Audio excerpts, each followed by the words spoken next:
좋으신 주님을 찬양합니다. 우리 좌우 앞에 있는 분들과 인사를 나눕니다. 반갑습니다. 환영합니다. 축복합니다.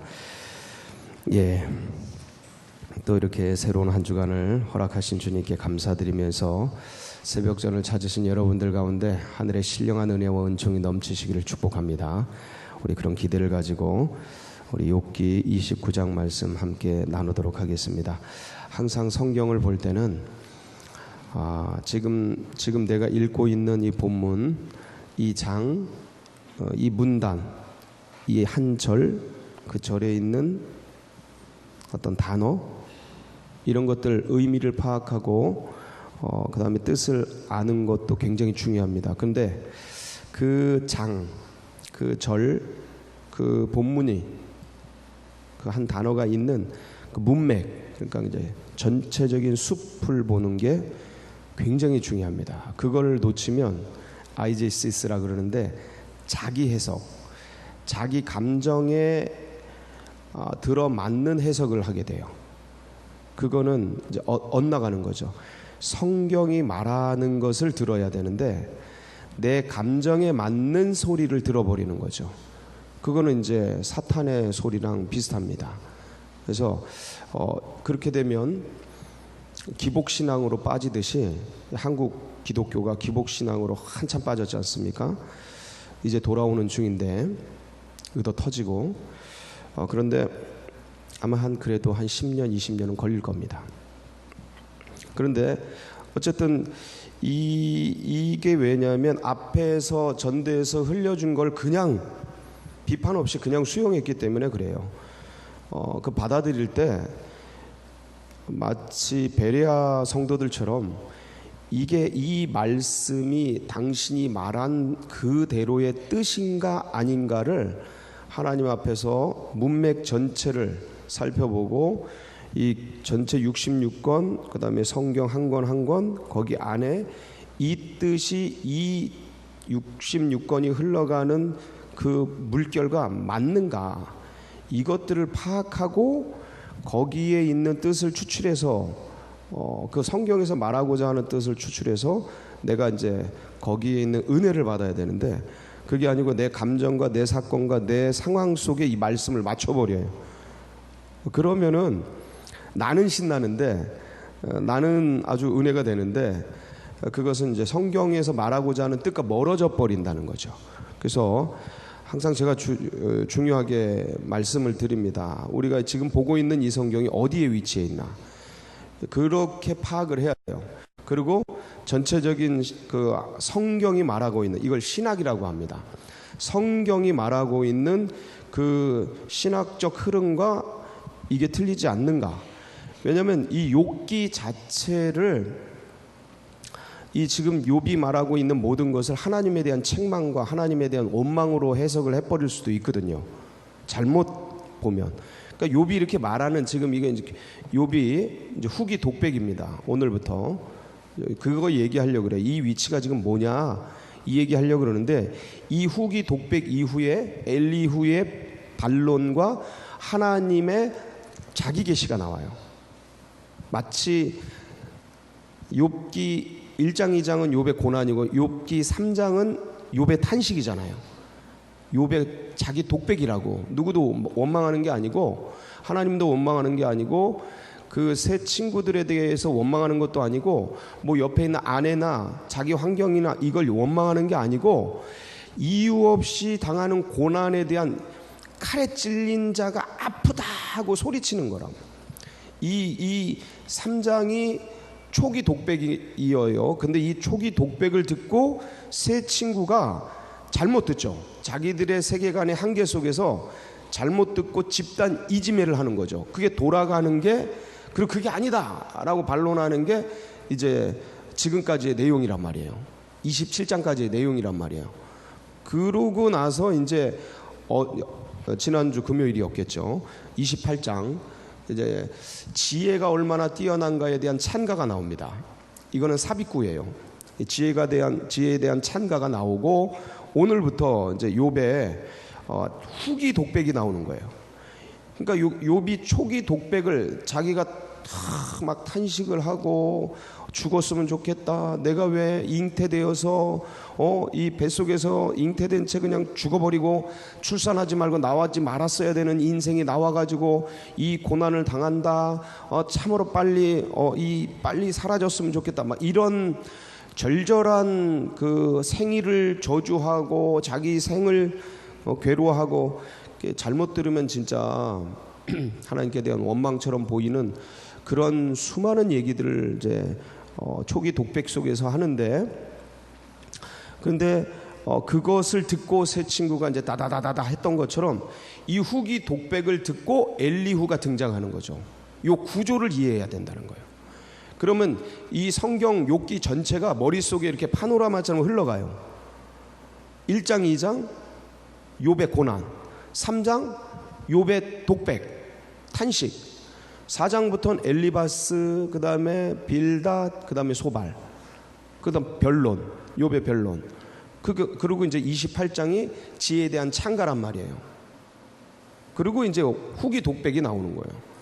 그러면 이제 엘리후가 반론이 나오고, 그 다음에 하나님의 자기 계시, 당신이 어떤 존재인지에 대한 계시가 나와요.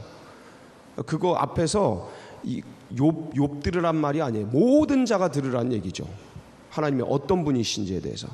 그리고 이제 마지막 42장에 욥의 회개가 나오는, 이 회개는 자기가 지은 죄에 대한 회개가 아니에요. 그동안 세 친구가 그렇게 네 죄 때문에 이 재앙이 왔다고 하는 그 죄에 대한 회개가 아니에요. 그 죄에 대한 회개가 아니고 자신이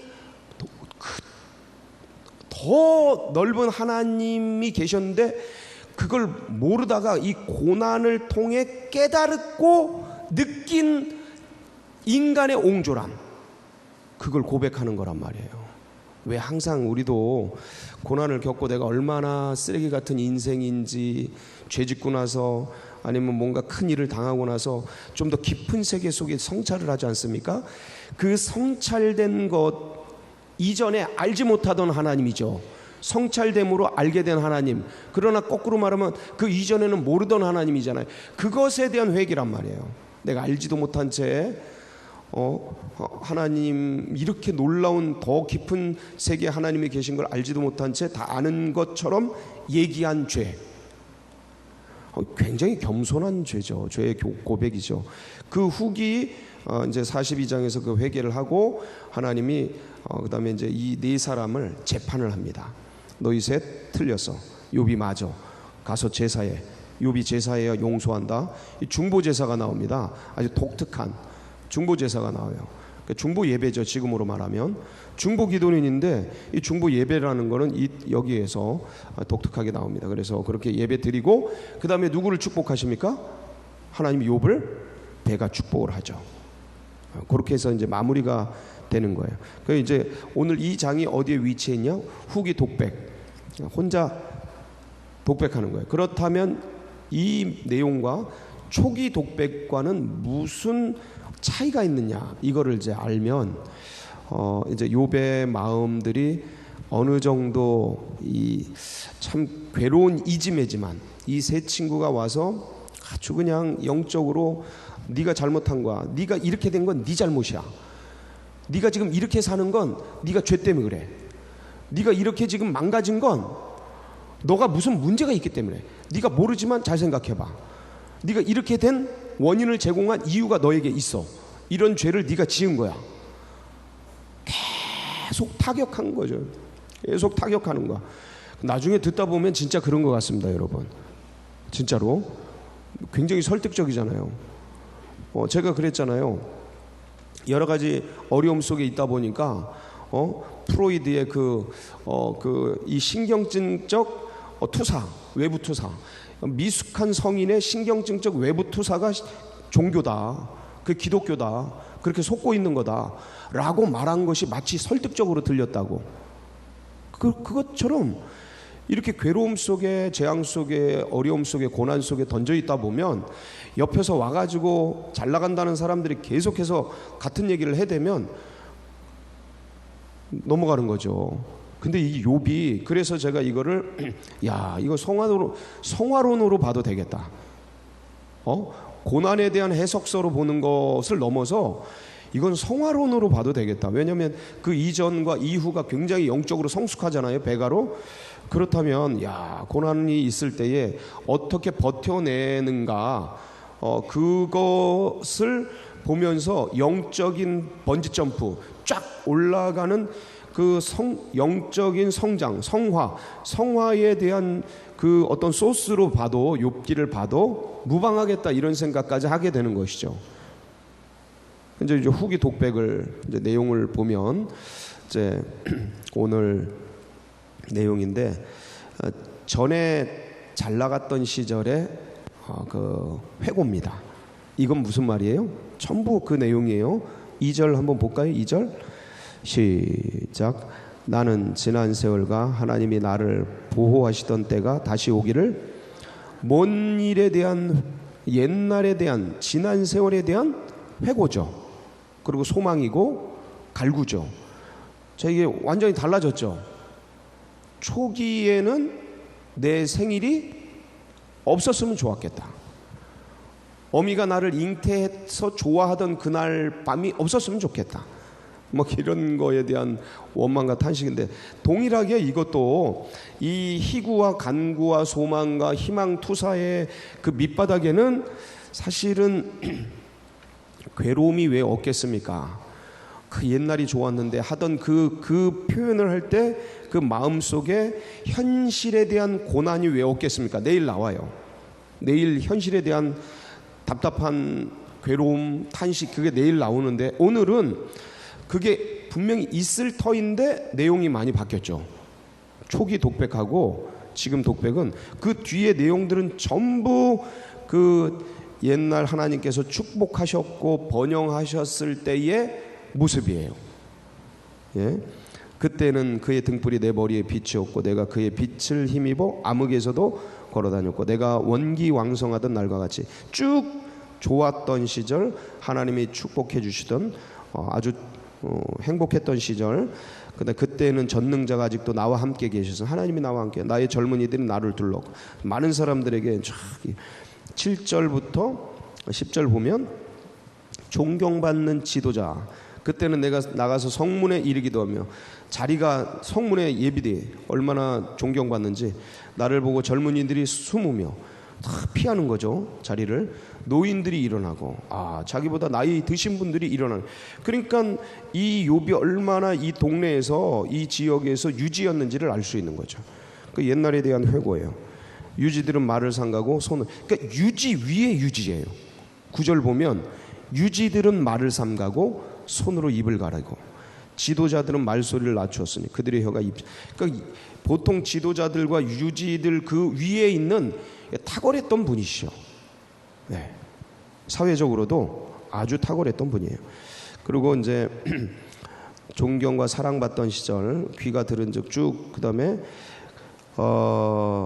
세상에서 내가 어떤 일을 했는지, 14절, 내가 의를 옷으로 삼아 입었으며 나의 정의는 겉옷과 모자 같았고, 그 다음에 12절 보면, 12절, 이는 부리짖는 빈민과 도와줄 자 없는 고아를 내가, 그러니까 빈민, 고아. 13절, 망하게 된 자, 과부의 마음. 그러니까 이들을 굉장히 많이 도왔던 거죠. 굉장히 많이 도왔어요. 그리고 빈궁한 자의 아버지. 16절, 모르는 사람의 송사, 재판을 도와주고. 17절, 불의한 자가 있으면 턱뼈를 부시고, 아주 그냥 노획한 물건 그 이세에서 빼내고, 그러니까 불의한 걸 못 참았죠. 그러면서 이런 어떤 하나님의 은혜 속에서 앞으로의 일들을 18절부터 보면 낙관적으로 내 미래가 열려질 것이다라고 생각했던 그때, 내가 스스로 말하기를 나는 내 보금자리에서 숨을 거두며, 이제 내가 편안하게 숨을 거두고 나의 날은 모래알같이 많으리라. 앞에 창창한 거에 대한 게 소망이죠. 내 뿌리는 물로 뻗어나가고 이슬이 내 가지에서 밤을 지내게 될 것이고 내 영광은 내게 새로워지고 내 손에서 내 화살이 끊이지 않았노라 하면서, 그러니까 미래, 낙관적인 미래에 대한 소망, 그때 꿈꿨던 그 시절, 그때 좋았던 때, 그것들을 막 보면서 그 21절부터 25절 끝까지는 과거의 무리를 가르치고 지도했던 그 시절에 대한 회고죠. 그래서 아름다웠던 옛날 하나님이 축복해 주셨던 그 시절을 쫙 회고하면서 그 시절로 돌아가기를 이제 간구하는 그런 내용입니다. 여러분, 우리가 어려움을 당할 때 그러니까 피할 수 있는 또 하나의 방법이 뭐냐면, 지금 당하는 고난과 어려움이 있지만 이전에 하나님이 나에게 주셨던 축복, 위기 때 건너게 했던 은혜, 그걸 기억하는 게 지금 현실의 고난을 이길 수 있는 방법이 됩니다. 그래서 왜 우리가 받은 복을 세어보아라 라는 찬양도 있잖아요. 그 찬양이 왜 있냐면, 지금 내가 어렵고 힘들고 뭔가 낙심이 되고 마음이 좀 답답하고 몸이 건조해지고 뭔가 의욕이 없고 침체가 되는 그런 상황이 누구나 찾아옵니다. 신앙에도 슬럼프가 있습니다. 잘 나갈 때가 있는가 하면, 고점이 있는가 하면 저점이 찾아와요. 인간은 물리적으로만 그런 게 아니고 육체적으로만 그런 게 아니고 영적으로도 그렇습니다. 그런 게 찾아올 때 과연 어떻게 해야 하는가? 그때에 이게 고난이 아니더라도 뭔가 그냥 무력감 같은 게 찾아옵니다. 특히 40대 후반부터 50대 초반 남자들은 이때 물리적으로 육체적으로 굉장히 다운돼요. 다운그레이드가 돼요. 확 떨어져요. 40대 들어갈 때 눈이 어두워지면서 40대 후반 되면서부터 하여간 성기능부터 시작해서 몸의 모든 기능들이 다 떨어져 버려요. 여자들 폐경기 오는 것처럼 남자들도 그런 게 찾아옵니다. 그러면 신앙을 가지고 있는데도 무기력해져요. 이해가 될까 모르겠습니다.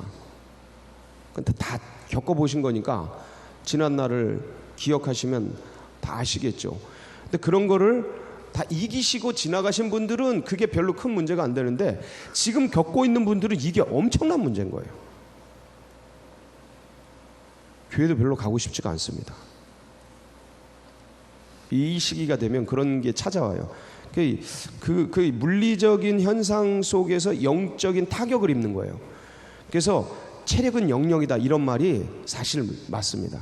그래서 가라앉을 때, 그럼 이렇게 될 때 이거는 뭐 고난이 아니잖아요. 물론 이제 넓게 고난의 범주에서 볼 수 있겠습니다만은 사실은 물리적인 누구나 겪는 그러한 삶의 과정이란 말이에요. 성장통, 이걸 고난이다 이렇게 말하는 건 좀 그렇잖아요. 통증이긴 해도 다 겪는 문제인데, 어쨌든 그런 때를 과연 어떻게 지나가야 하는가, 이거예요. 이거 하나님이 나에게 주셨던 축복, 하나님이 내가 고난 속에 있을 때 그것을 이기게 했던 지혜, 은혜, 그 생각하면서 지금의 현실을, 그 현실 너머에 있는 누굴 보는 거예요? 하나님을 보는 거예요.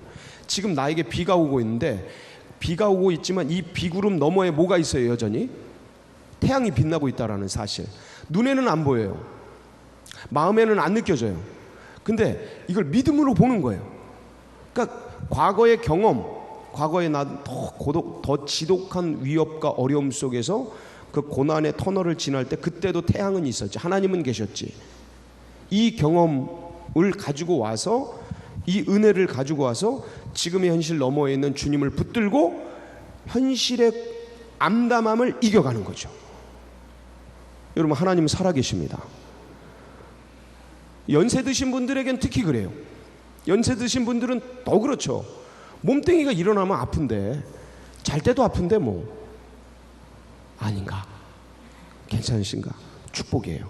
몸이 아파요. 아파. 내리 누르니까. 그럼 존재 자체가 아프단 말이에요. 존재 자체가 불안해.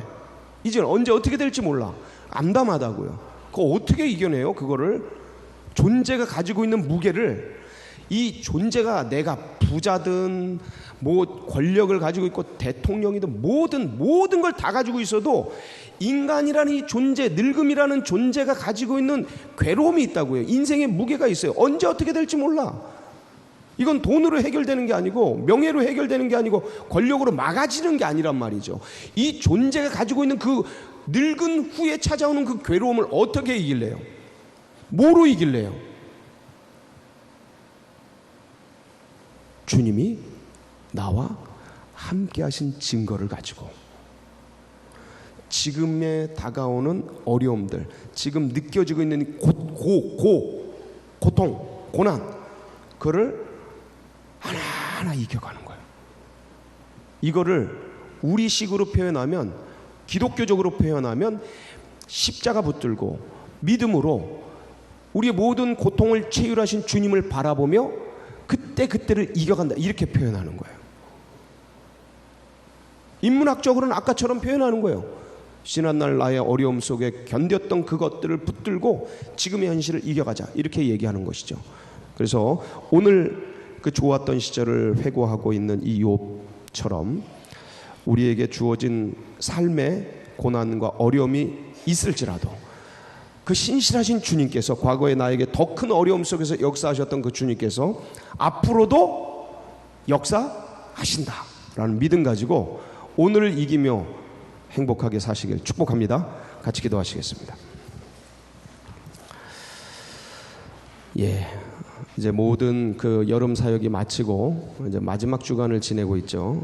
그리고 이제 연합성회도 마치고 해서 그동안 기도해 주셔서 너무 감사드리고, 이제 또 새로운 가을, 그 아름다운 그 은혜 결실을 맺는 그런 가을이 될 수 있도록 교회적으로도 기도해 주시고 여러분 각자도 기도하시기 바랍니다. 그리고 이 신앙과 이 믿음이 다음 세대들과 새 가족들의 가슴속에 새겨지고 우리나라 민족, 굉장히 제가 생각하기에는 이 나라 민족이 하나님의 회초리 최고점에 찍혔습니다. 최고점에. 저는 이번에 저 강원도 고성에서 내가 자유케 하리라라는 말씀을 들으면서 그걸 느꼈어요. 최고점에 왔구나. 이제부터 분위기 바뀐다. 국제정세가 바뀐다. 가장 더울 때에 입추가 되는 것처럼, 가장 어두울 때 새벽이 시작되는 것처럼 가장 셌을 때 이제 분위기 바뀐다. 계속해서 우리가 기도할 때 더 큰 하나님의 역사, 지금까지 고난이 이제는 축복으로 바뀌는 역사가 이 나라 민족 가운데 있을 줄 믿습니다. 그 위에서 기도해 주시고 여러분 각자의 기도 제목 붙들고 주여 한번 부르짖고 기도하며 나갑니다. 부르짖습니다. 주여